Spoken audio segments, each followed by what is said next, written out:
what can a person do to increase the oxygen going through their body? Okay, so first let's start with what they can do for nothing. Yeah. Right?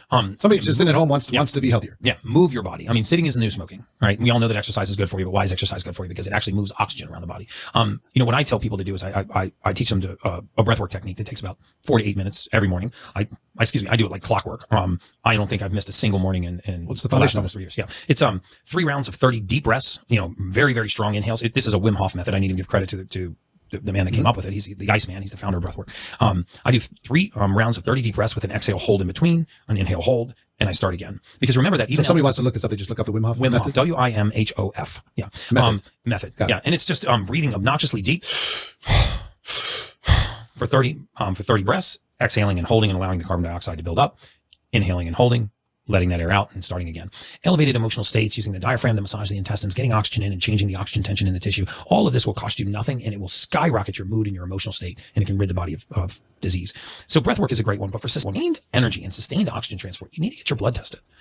Most of us have P&Ls and balance sheets and income statements for our business. We don't have the first idea what's going on in our blood and what's going on in our genetics. And we need a roadmap for our bodies like we have for our business. And I'm not saying you do it through me or my company. There's plenty of great physicians and clinics out there that can do a blood test on you, find out basically where your hormones are, what your nutrient deficiencies are, and how well you're controlling your blood sugar. Those 3 things will have more of an impact on your lifespan and your health span. Say it again. The first thing is to find out how well you're controlling your blood sugar, right? Your glycemic profile, glucose, 3-month average of your blood sugar called hemoglobin A1C, and insulin.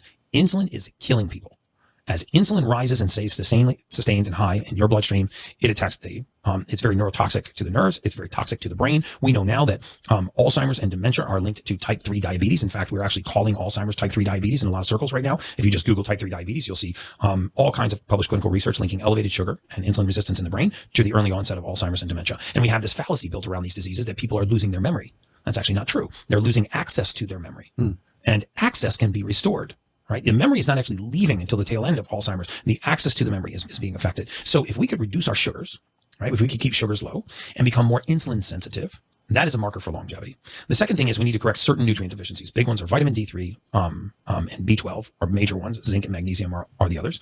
So first one is controlling your blood sugar. Control your blood sugar. Second one is looking at nutrient deficiencies. D3, B12, magnesium, zinc. Yeah. Start with those. I mean, there are hundreds of others. Start with those. D3 is arguably the single most important compound in the human body. You said that like 4 times. Why is it such a big deal? Because we make that vitamin on our own. When God made us, he made us with the ability to make one vitamin. If you look at the second leading cause of morbidity in COVID, it was a clinical deficiency in vitamin D3. 50% of the world's population is deficient in vitamin D3. African-American populations, Latino and darker complected populations are even more deficient in vitamin D3. This is why COVID disproportionately affected minorities, because of the pigment of their skin reducing their vitamin D3 and making them more susceptible to all forms of pathology and disease by reducing their immune system, by compromising the immune system. So supplementing with D3 is a huge plus. So